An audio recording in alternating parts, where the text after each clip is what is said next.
So, good morning and welcome to all of you. I am Simon Meyer, in charge of media relations at Vinci. I am delighted to be with you today on the Buildings Pavilion at COP27 for this roundtable meeting dedicated to the role of construction in the energy transition. I am certain that we all agree that the need is more than urgent to limit our energy consumption and develop as fast as we can renewable energy accesses for construction buildings all around the world. Vinci, as a global leader in construction, energy, and concessions, is of course concerned, and I would even say at the forefront of these challenges. And that is why it seemed very important for us to discuss and raise awareness about these issues here at COP27. And we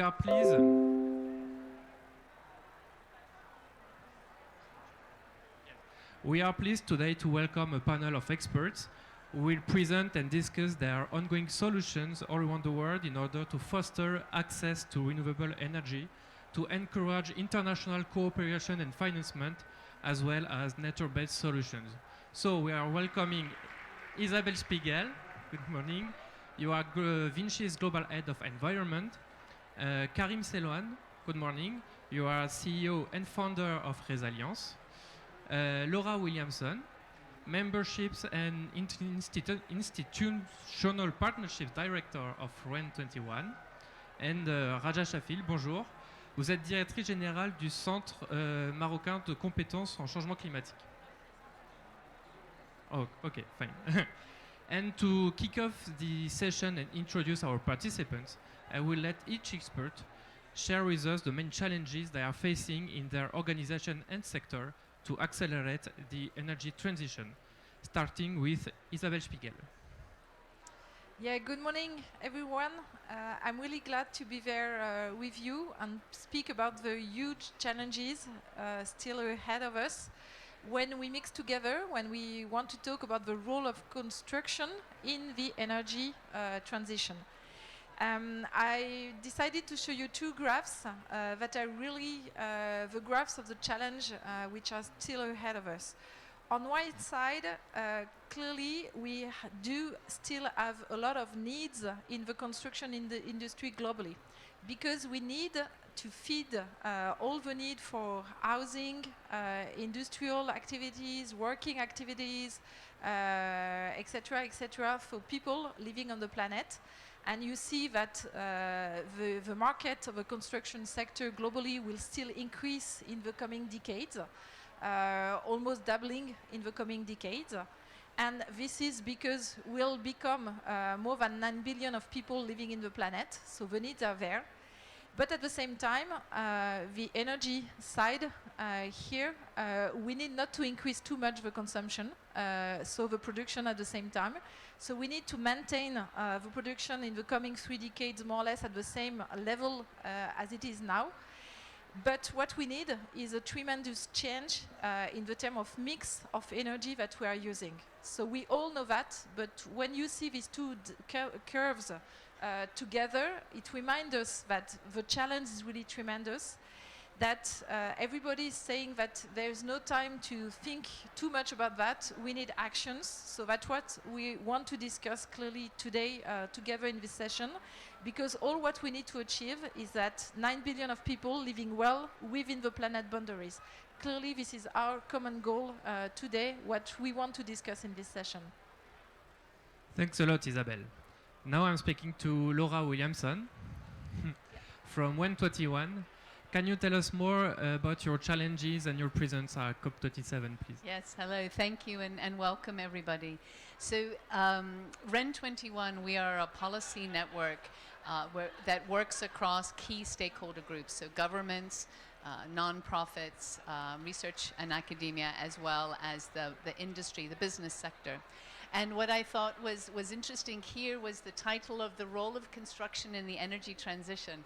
From REN21's side, we flip it around and sort of say, how can renewables support the sustainable construction or a building sector? So I think it's really interesting that we're bringing this together, both from the construction side, but also from the energy side, which is unfortunately many times not considered.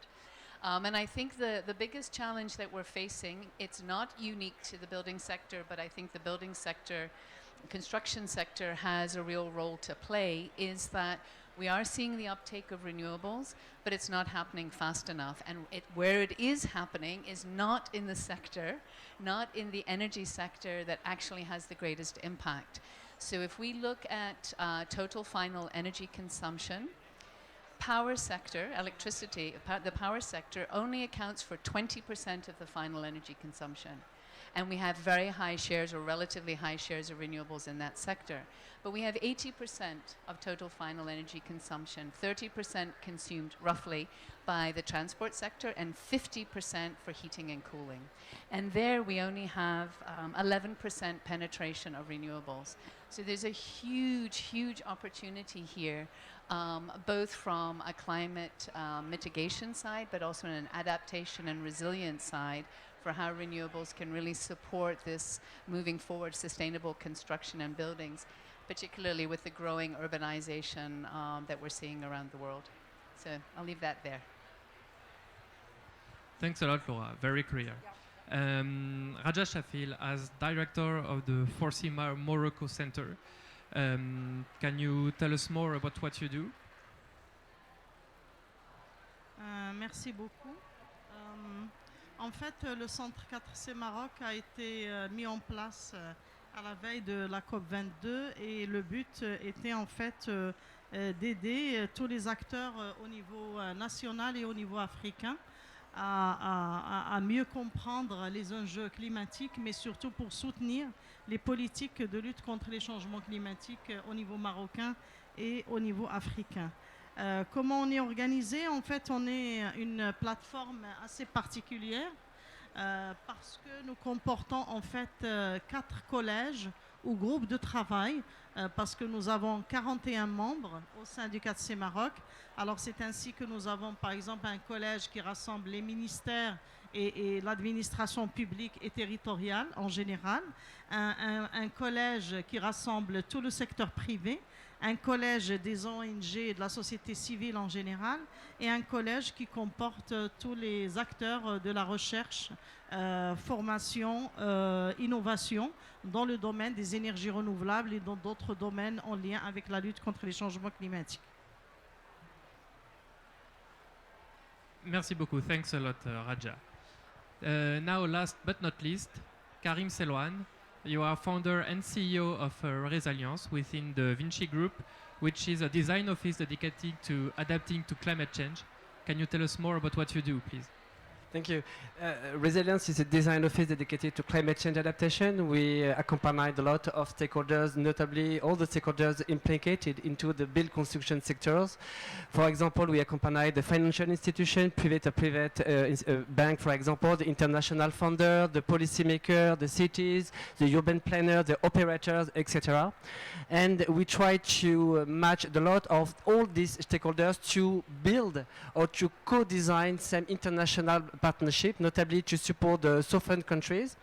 And the challenge that we try to achieve, to deal, is, for example, to answer the need for action for climate change adaptation. Why? Because we know that the cities and territories are more and more stressed and shocked by the climate change. The cost of the inaction or the cost of adaptation will be more and more expensive. We could find a lot of number of costs all around the world, the other world international report. For example, the cost to adapt the coastal city, it could be amount 700 billion euros per year, for example. And the question is how design engineering services with Vinci, for example, could accompany all the stakeholders to build back better, but also to build a new breakthrough, notably concerning the building construction. Thank you. Thanks a lot, Karim. So now let's move to our topic of conversation, renewable energy for building and construction usage. Last year, worldwide installed power capacity grew by more than 314 gigawatts concerning renewable energy, and especially in developing and emerging countries, distributed renewable energy system provided more households with access to electricity. Laura, I'm turning to you. REN21 does a fantastic work gathering data all around the world. In your opinion, what would be the best or maybe the fastest way to give access to renewable energy for buildings? So this is just a very short overview of where we stand currently with renewables and buildings. And you can see that while there's progress, it's still rather uneven.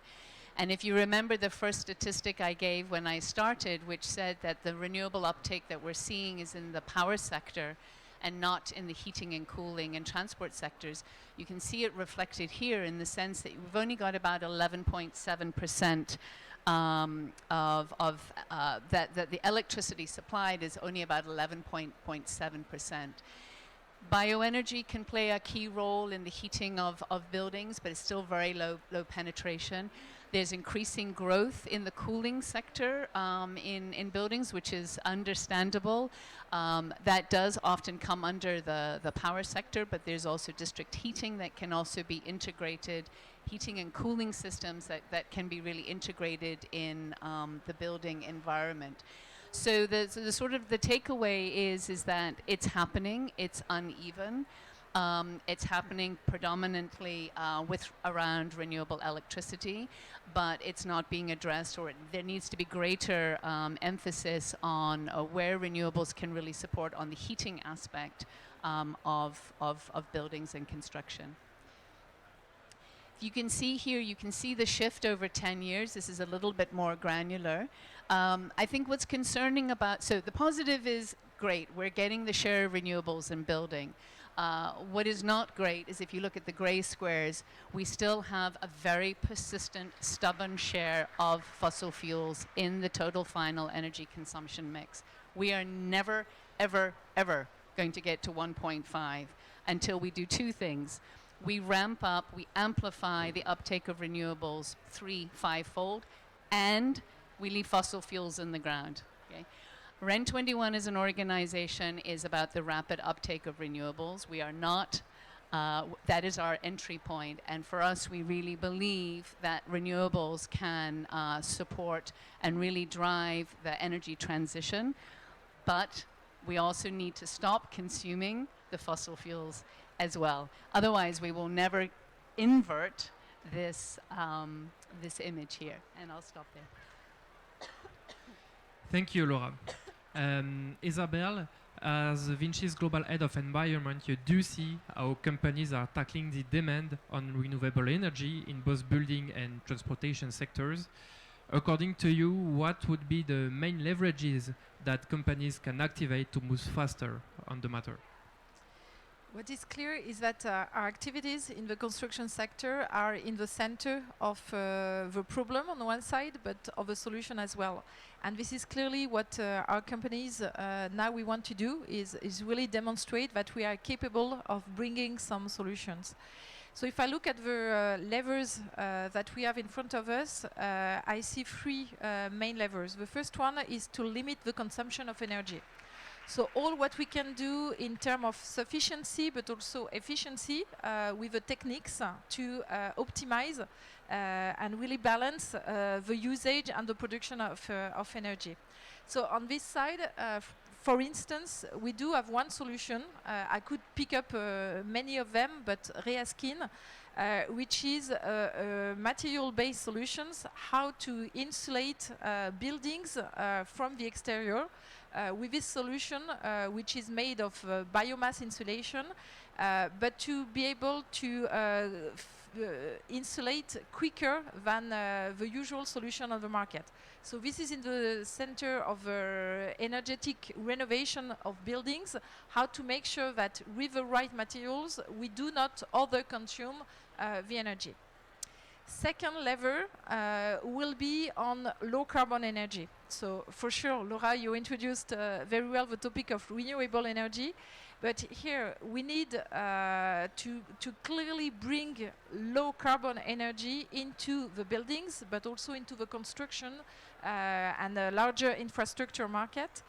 And there are many ways to do it.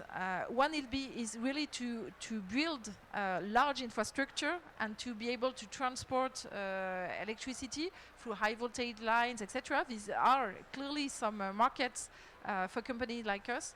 But it is also to count on the self-production and self-consumption.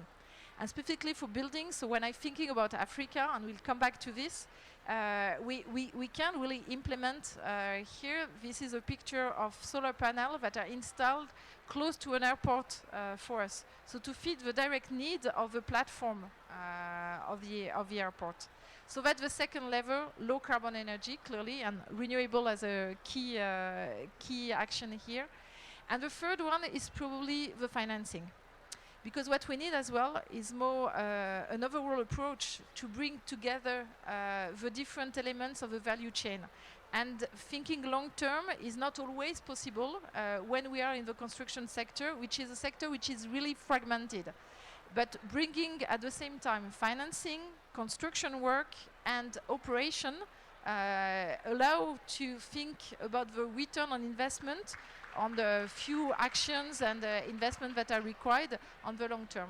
So here an example of what we did for schools. So again, it's energetic renovation of the building, but making the right partnerships could be us only or with ecosystemic partners or with public partners, but finding the right ways, including contractual ways, to make it a value chain approach and not a single actor, one close to the others.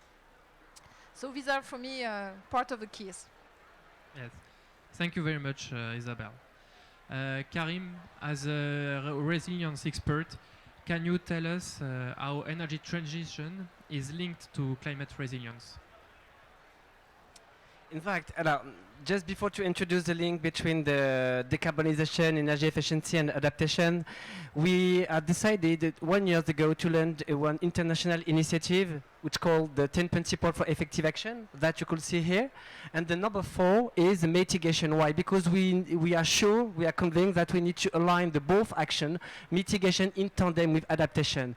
Because it's impossible to imagine a future sustainable city, sustainable energy infrastructure, notably for the renewable energy, without resilience.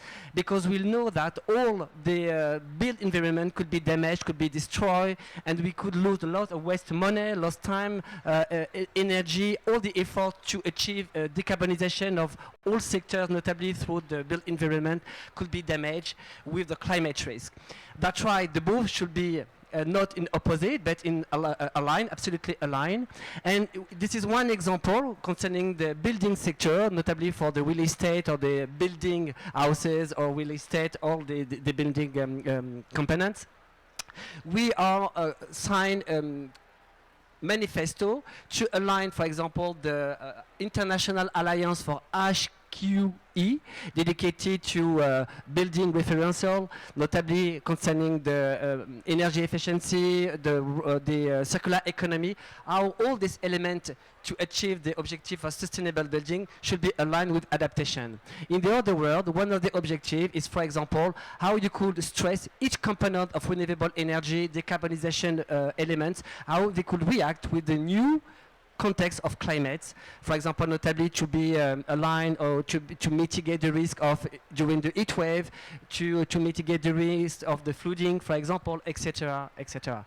I repeat, now we try to make more tangible projects to align each time. It should be very international references in tandem adaptation and mitigation action.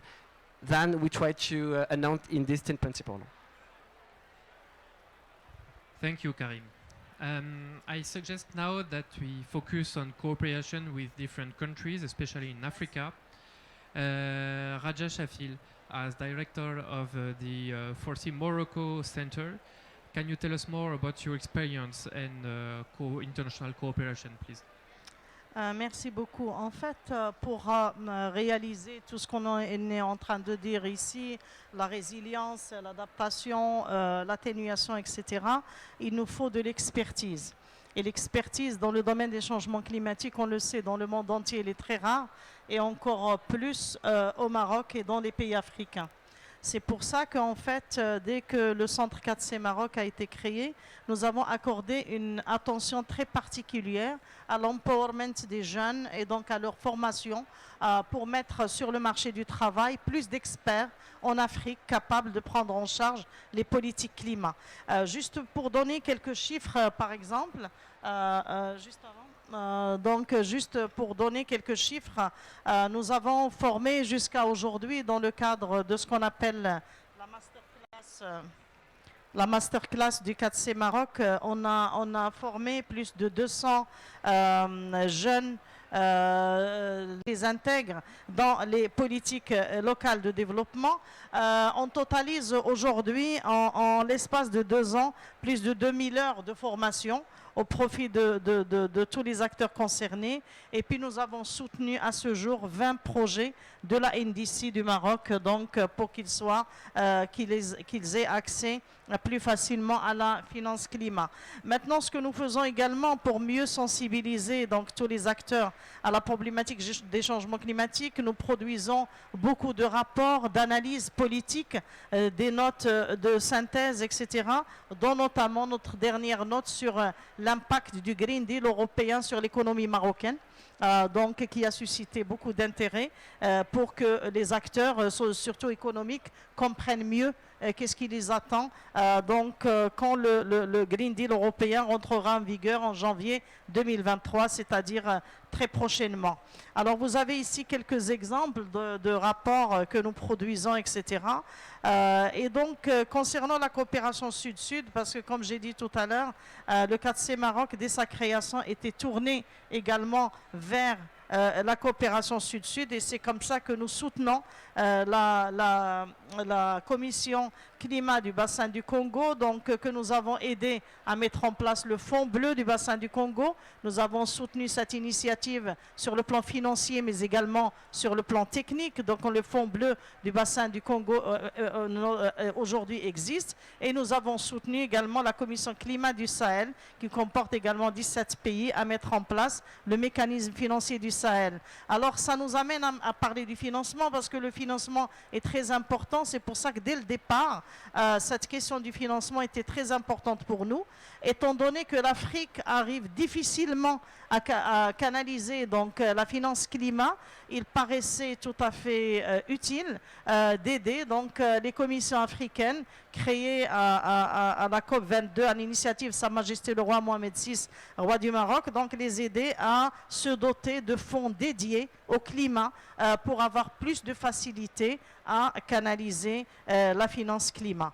En plus, bien sûr, du soutien au projet de la NDC, comme j'ai dit tout à l'heure. Alors, qu'est-ce que nous faisons? C'est que nous prenons les idées de projets, que ce soit au Maroc ou en Afrique, et nous essayons de les construire sous un format GCF ou un format, en tout cas, acceptable pour les bailleurs, pour qu'ils soient présentables et bancables et qu'ils aient plus de chances d'arriver à avoir des finances climat. Merci. Merci beaucoup. Thanks a lot, Raja. Karim, you are head of resilience, but you are also a member of the European Commission Mission Board for Climate Change Adaptation, and you are co-chair of the Global ABC Adaptation Workstream, which is, according to you, the most efficient way to bring several states, several communities to work together, especially concerning 1,000 countries, those countries being already facing the consequences of climate change. Yeah, in fact, the three of them, the three E's, are absolutely aligned, because this is the same objective, the same goal, is to use adaptation that a key element to build international cooperation, notably to support the countries of the global south, but not only the north and the south. And we find a lot of experience, and that's why we want to promote the 10 principles for effective action we was launched during the last COP26. It's a tool, I repeat, it's an easy tool, a manifesto, international manifesto, to support, to accompany, or to enlarge all the stakeholders to implement the most adaptation effective action. And to illustrate this example, we will start a new international program with the ADEM and the Global ABC and UNEP to co-design international workshop, notably in Africa, in Southern America, and in India, to accelerate some feedback, notably to build a new paradigm, a new building breakthrough dedicated to adaptation, specifically adapted in the local context. Because the 10 principle, it's a universal approach, but now we need to align it to match with the local reality. And this is a tangible example about the international cooperation for this international manifesto, which was launched during the last COP26 with Global ABC. Very important. Thank you. Okay, thanks a lot, Karim. Laura, concerning Africa, which specific issue on renewable energy access for building does your data at WEN21 show? Well, actually, the data sort of shows two things. You saw earlier about sort of very much the penetration of renewables in the building and construction sector. But sort of building on what Karim was saying is really the central role that cities play, both in the mitigation and the adaptation aspect of the built environment. I mean, we have, 55% of people are living in cities. Cities consume 75% of the total final energy consumption. So they're a great nexus of people and consumption and potential that is housed together. But it's not just about the energy, right? I think something that we've been very bad about in the renewable energy sector is it's all about supply. It's all about supply. And we have to become much, much better about the demand side. And we have to also become much better at understanding that it's not about renewables, right? It's about a renewables-based economy and society, and really anchoring renewables across the entire spectrum. And this is where you can bring in the governments and the citizens. The governments to set the policy and the regulations that give the market indicators and the signals to the private sector, but also on the citizens to demand climate and energy policies. Just very quickly, I know we don't have a lot of time, but there's actually some really interesting activities that are happening across Africa. These are just a few examples. And just to very quickly touch on Cape Town's one, the reason why the Cape Town has been so successful in the integration of renewables in their building sector is because of the fact they took a very active leadership role. So they really moved beyond the supply of energy and really started looking at who was consuming, what were the climate effects, how could they guarantee, what is own use, own production and consumption look like? How do they put in place policies and targets to accompany the population and accompany the businesses in the integration of renewables in that sector? Just very quick statistically, there's a lot of hope, right? We have 30% of the urban population now live in a city that has a renewable energy target or policy. So the movement is there. The acknowledgement of the key role of cities is really there. And just, that was it. I just had one slide. I must have cut the other one out. But just to sort of end on this in the sense of cities also play a key role in driving national policy. Cities are accountable to their citizens, and they play a pivotal role in actually helping and sometimes surpassing national policy with regards to the integration of renewables in the sector. So I'll stop there. Thanks a lot, Laura. Isabelle Spiegel, could you tell us more about Vinci in Africa, especially when it comes to renewable energy infrastructure and access, please? Yeah, what I love about what Laura also just expressed and foresee as well from Morocco is that for companies it's almost exactly the same. I mean, we are a global player, yes, but we like to define ourselves as being multi-local. So the fact is that in Africa we have a long-standing presence over decades in Africa, and it's close to 15,000 people working here for our different activities in Africa. So it's huge, and this is not something that we're going to achieve by bringing everybody from France. Clearly, we are a French-based company, so what we need is to export some expertise, but then to really build these capabilities on the ground of the countries in which we're here. And what is key as well is that we have to deliver, you know, when I was talking about the balance that we need between the offer and the demand in terms of energy, this is clear. This is really one of the key that we need to implement that at a local level. So for cities, but also at a territorial approach. I'm really a person in favor of making some inventory of the resources available at a territorial level and join it really with the usage that we need to cover and to implement on a territory. So coming to your questions, what do we do? So we do major projects, so that what is visible, but with a major project, we do have usual technologies, I would say, but massive, like Sambangalu Dam. This is really hydropower. So we are building a new hydropower production capacity together with a high voltage line to be able to transport and distribute the electricity. So it's in Senegal, Guinea, and several countries are involved. We also work on a new kind of project which is also using hydropower but as a storage of energy. So Abdel Moumen in Morocco is what we call a STEP, so a station for storage.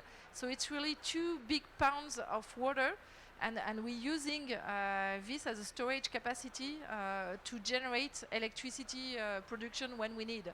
So it's also something which is one of the largest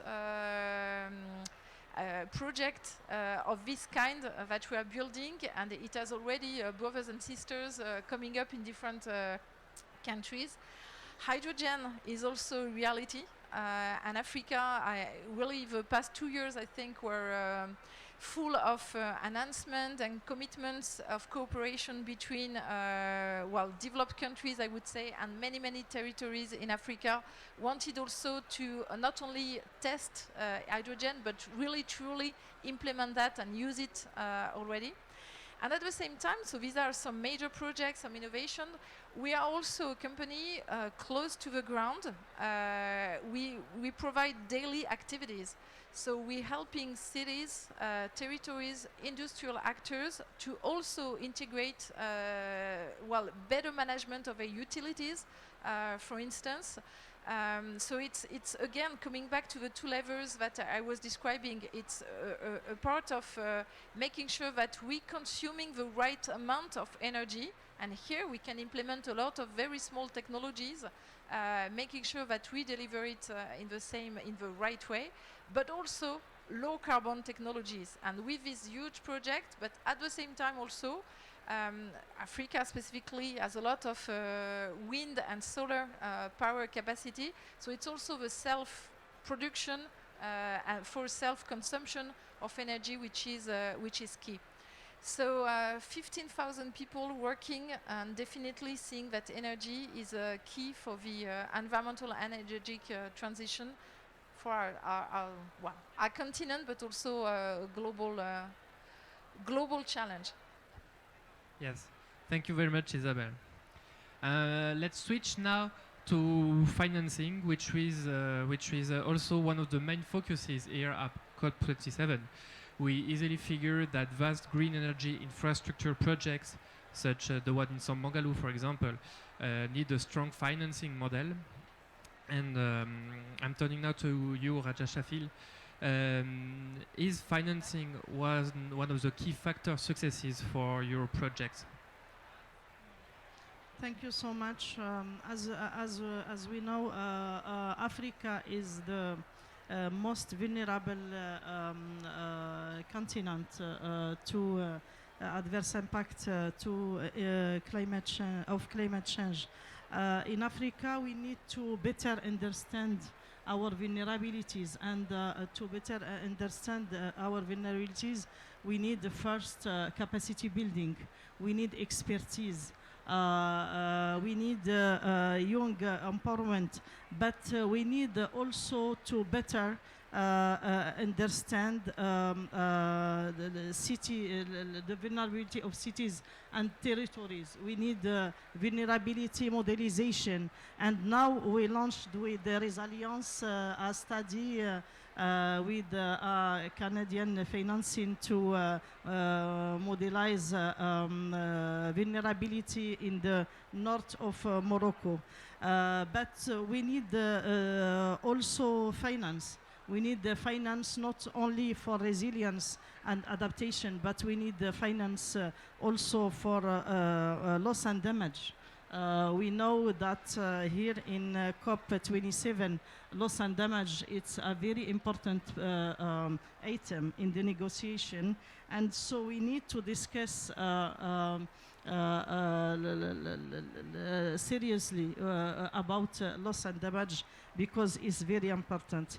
For me, the most important is to take into account climate change in politics and in the planning. And we need to better understand all of this problem. And it's for that that the work of Forci Morocco, but also of resilience, is very important to better understand these vulnerabilities. Thank you. Thank you very much, Raja. And at Vinci, we also have a strong financial expertise acquired with our concession activities, and we also have started to issue green bonds. And at the beginning of 2022, Vinci Group acquired a group of companies that we call Cobra Industrial Services, that allows now the Vinci Group to develop in renewable energy concessions projects. Isabelle, are concessions and private-public partnerships in general an efficient model to develop energy production and access? Well, you know the answer, Simon, is Simon, is obviously yes. What I want to say is first that the technological solutions are already available. And that's a lot of projects that we're implementing. I mean, the technology, well, yeah, we do still need a bit of innovation, but it's already there. So why it is not moving fast enough currently, it's probably because we're not taking it with the right questions, or the right way to pose the questions. And indeed, financing could be part of the solution when we bring together the different pieces of the value chain. And that's why, so Vinci, it's part of our model. We do have contracting activities and we do have concession activities. And this is where we said, well, a long time ago already, so it started with mobility infrastructures. If we want to operate in an efficient manner, if we want to invest at the right time to really optimize the operation, we need to provide also the financing. And that's what the concession business is about. It's a public-private partnership, but to be able to finance, invest when we need, so for construction, but also for maintenance, etc., and be able to operate. And this is what's happening now in the energy sector. So when we decided to acquire Cobra Industrial Services activity, it was really to not only operate concessions in the mobility sector, but to come to the energy sector. Because it's exactly the same. We need this long-term vision to be efficient as a whole. And we have an emergency to act, but at the same time, we see a lot of countries wanted to act, but not always having the right means to do it, and waiting for some financement, etc., etc. So we decided, as a private company, to bring a model like that. Doesn't mean that we need to do everything by ourselves everywhere, every time. We can have joint partnerships, bringing also private into the loop. I give you an example. We also funded a nitrogen fund. So we did it with some money that we put, but together with other companies. And now we were able together to reach 2 billion euros of investment to be able to speed up really the projects and the penetration on the different markets for this kind of energy, and dedicated to infrastructure sector. So yes, to me, finance is a key, and we need to open really our minds to find new ways and accelerate these kind of ways to get the financing to the project to speed up. Yeah. Thank you, Isabelle. Very clear. Laura, I think that you wish to add something to our financial topic. So I'm going to pull it back out. This is a very telling graph, so it really builds on what what we've been saying. If you look at the bottom number here, 366, that is the current financing, the investment that is in renewables. And if you look at the very top, Bloomberg New Energy Finance Green Scenario, 1.9 trillion. There is a massive gap there. And it needs to be addressed. And I know that we always come back to money, it's about the money. Yes, there are many other aspects that hopefully we've touched on a little bit here today, but unless we address this, this investment gap, we're not going anywhere very, very quickly. So just as a way to sort of put this in context, there are currently 5.9 trillion US dollars in fossil fuel subsidies, which is 7% of the global GDP. If we don't address this, we're not going anywhere. So just leave you with that last statistic. Thank you, Laura. Karim, on financial topic, you wanted also to add something? Yes, this is my title is a little bit in provocation because the question is the link or not between the built environment and climate resilience dividend. Why? Because we are living in the future uncertainty. We need each time to deal some KPI, same indicator to design the build mechanism finance, to adjust in the best equilibrium the finance, the amount to finance to support the renewable infrastructure, for example. But the question is which climate change scenarios?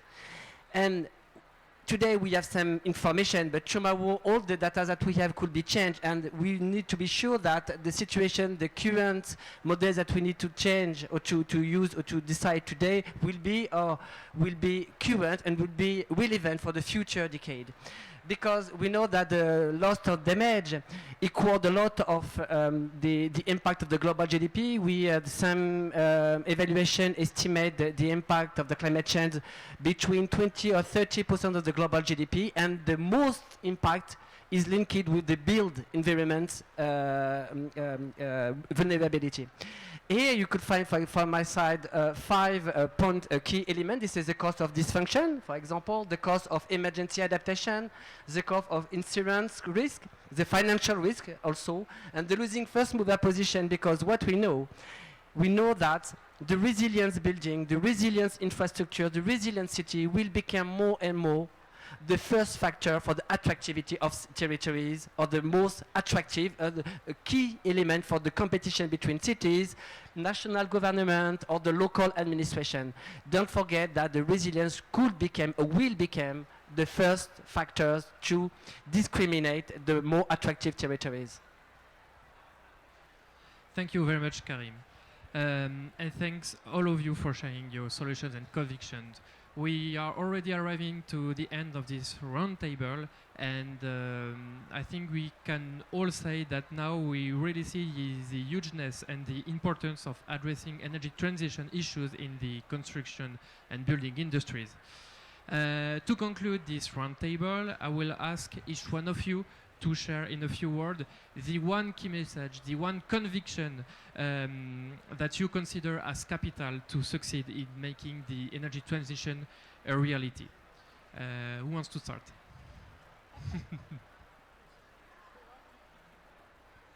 Well, okay, I have a mic, so I'm going to start. I think you understood already one part of my message, which is think overall approach. And it's true that we have to do everything at the same time. The French people will say, well, it's a sentence well known by our president, but it's totally true for environment. We need both to still mitigate the emission and adapt.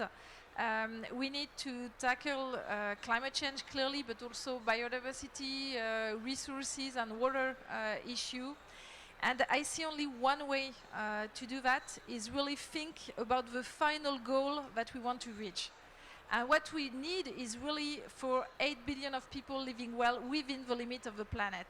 And everything we do should be with this goal of feeding some function, essential function in the world, and then thinking about bringing a value chain approach. It's not me only with my sector and my capabilities, but also it's a value chain approach for that and a long-term perspective. What we need is clearly that we need to act now for climate change specifically, but the results, we'll see them only in a few years, even a few decades.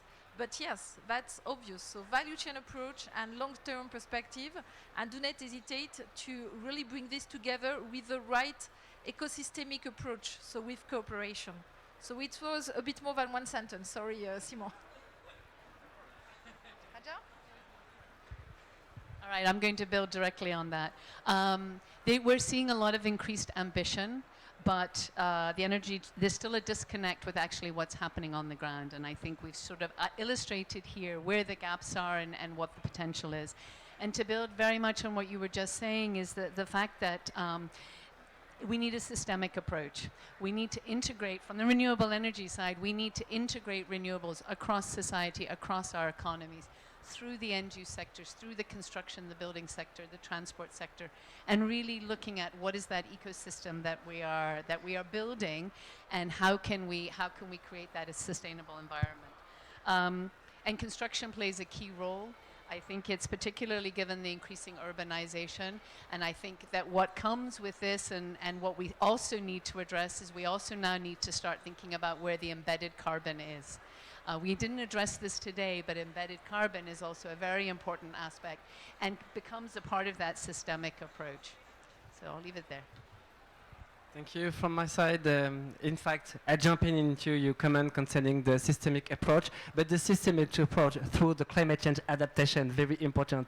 Why? Because, as you said, Isabelle, we need to make in tandem, to achieve in tandem, to deal in tandem adaptation and mitigation. I repeat, adaptation and mitigation, because without resilience built environments, it's impossible to secure a sustainable future, notably for renewable energy.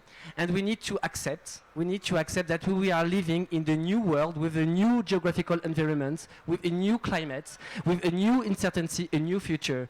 And this is a risk, it should be shared. That's why the finance should be also integrate this uncertainty, because the question is if the risk should be supported by public sector, private sector, all the stakeholders. And my last position is if we need to consider the finance system or the new mechanism to support the adaptation and mitigation in tandem should be considered as a cost or than an investment. From my position is more in investment, because we need to deal with the future.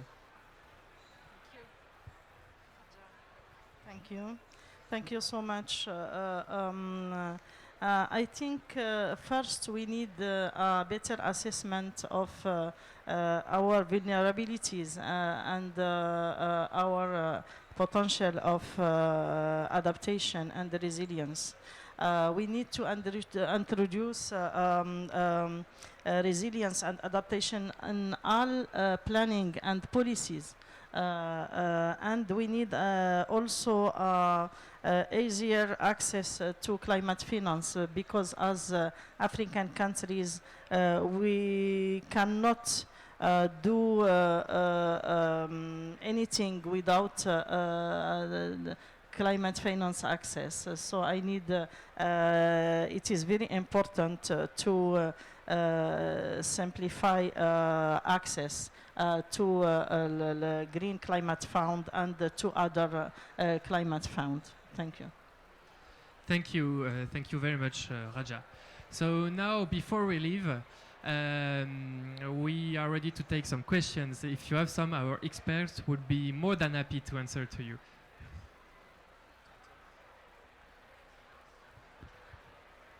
Actually, I have a question for you, Laura, I think.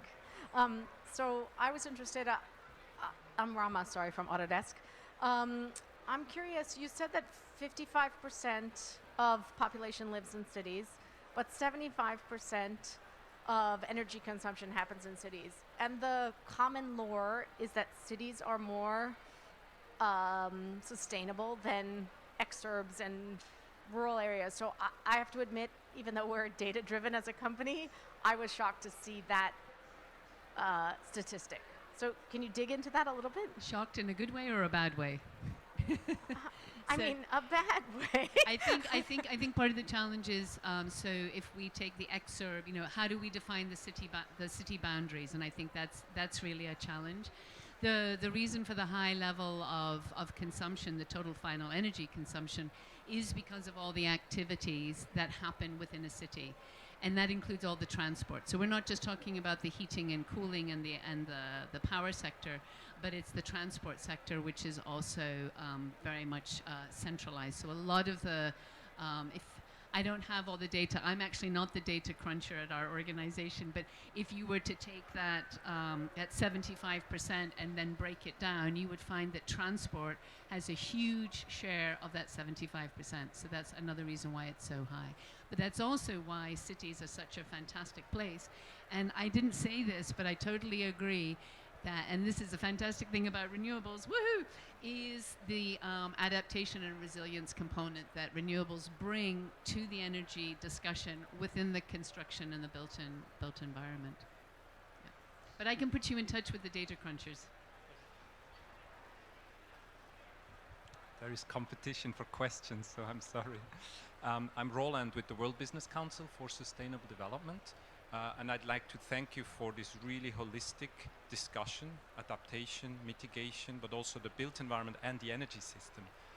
We don't have those discussions a lot. Still, I was a little bit surprised we haven't spoken about what the IEA calls the first fuel, which is energy efficiency. I think, Isabel, you mentioned it once, thank you, because if we look back at your chart, Laura, 50% of global energy is consumed in the built environment. And you clearly showed that we are at 11% renewables, but it's growing. So we will not be able to make the dent unless we also become radically more energy efficient. And the embodied carbon that is in all those energy installations that we need to bring up. So I was wondering if you could comment a little bit on that as well, the role of energy efficiency. I mentioned it, so I'm going to continue, but please feel free to jump in. Clearly, for me, it's part of the solutions, and we need to do this at the same time. And I showed you from the beginning the graph where the energy production and then consumption has to be more or less stable in the coming years and decades, whereas we'll still have more and more inhabitants on the planet, etc. So this means that for the same needs, we need to consume less. And that's based on some materials, indeed, to help us so better insulate buildings, for instance, to consume less, but also monitoring. And I can just tell you that currently, because of the energetic crisis, specifically in Europe and coming from the war, we have all to make efforts this winter to make sure that we're going to have enough electricity and energy as a whole just to not have cold in Europe.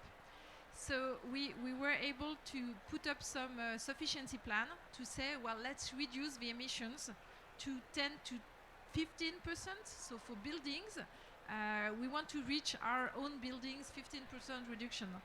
And we are quite confident that we're going to achieve that thanks to monitoring. Because when you start measuring where exactly you consume, you start understanding that you are still heating during the night when nobody is working, or during weekends, or lightening the parking lots during the night again, and etc., etc. So the first thing is really to cut all what we are not using. So it's really something that we over-consuming without fully using it. And yes, that's part of what we have to do at the same time. So. Last question, maybe? Oh, yeah, Laura. No, I was just going to say yes. Energy efficiency, then renewables, and fossil fuels in the ground.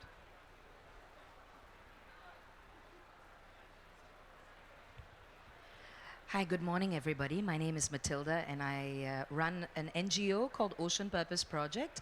I'm from Singapore, which is an island city. So a lot of the work that you are talking about in terms of decarbonization of building and construction is very pertinent to us. We do things like converting ocean plastics into hydrogen. So we have that in mobile units that travel to polluted areas in Southeast Asia, collect that plastic, and that can turn that into hydrogen. So my question is really from the perspective of the NGO, we are not really interested in the talking about getting things done or the thinking about we should this. We are doing already, and we are doing in Southeast Asia with a team of 95% women and persons with disabilities who lead that. So my question to you is also to understand how would we be able to integrate, or many other NGOs maybe in the room as well, who have these kinds of deep tech solutions that combine community deployment, mobilization of placemaking, as well as sustainability, of course. We also have an inbuilt dashboard to be able to measure the impact end to end, and possibly map that to not just decarbonization, but a possible hydrogen credit. How would we integrate into the existing building industry or construction industry, and what's the opportunity for us to really bring the voice on the ground towards commercial applications like what you are discussing today? Thank you very much. Just before I present and introduce the 10 principles for effective action, and inside the 10 principles you could find the local population, including the NGO, of course, because the NGO is one of the key solutions to understand, to find the more close solution, close the field, close the local reality, of course. And no one separate the both or the exclude the NGO with the other stakeholders. The NGO is member of the communities, including what the big part of the success to achieve renewable access, renewable strategy, also for the social acceptance, not only for the social acceptance. Without the support of NGO, no one could finance or to achieve or to realize a relevant project, notably absolutely aligned with the local needs. And the most partnership we could know the local needs, of course, it could be presented by the NGO. And also we could including the training, the capacity building, and the existing a lot of international program, notably with the for the FORCI agency, including the NGO to find or to follow the national or international training related to mitigation adaptation program. And as a multi-local company, I can just tell you that we are at the time of for action. And clearly testing and learning is the way we move forward. So happy to discuss further and see how we can work directly together. One more. Yeah, good afternoon. I'm Duncan Baker-Brown from the UK, from the Royal Institute of British Architects. I'm fascinated about the role of design in new buildings and adapting old buildings to make them climate resilient. But I come from a country where 2/3 of our households are in fuel poverty at the moment, where renewables are now 1/9 the cost of fossil fuels, yet our government's still borrowing money so we can further invest in fossil fuels. What does it, I mean, we're one of the richest nations in the world and we can't decouple. So how can African nations avoid the consumption of fossil fuels when they've got a lot of them?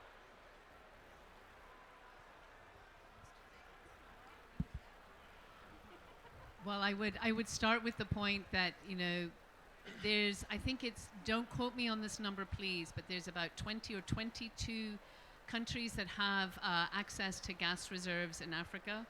54 countries in Africa have access to renewables. So I think it's also a way of what are we looking at, and how and you raise a very good point about renewables being 1/9 the price of fossil fuels in Britain.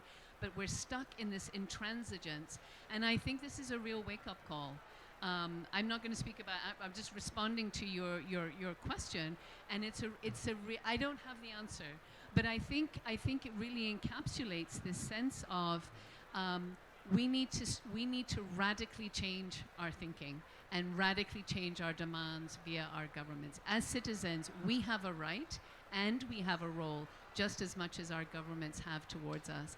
And I think and I'll be very interested to see what happens after this winter, not because we want cold people, you know, but to really see how does it change the conversation when we, in developing countries, are not getting the access to the energy services we need. How will that change our thinking and change the processes, which hopefully, and we can also learn from what's happening elsewhere. Okay, so thank you all of you for coming. Thank you for your questions. So now we're leaving, but we'll be around if you want to keep on the talk. Thank you.